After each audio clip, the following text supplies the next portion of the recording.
এই খোপে দেখেন দুইটা বাচ্চার ভিতরে একটা বড়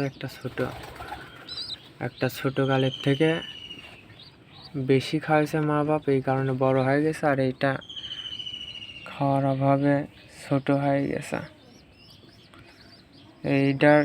এর বয়সের আর কোনো জায়গায় বেবি নাই, তো এটা তো আর কোনো জায়গায় দিতে পারছে না।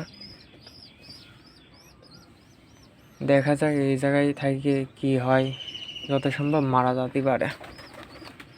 আর এইটাই যা বড় হয়ে গেছে।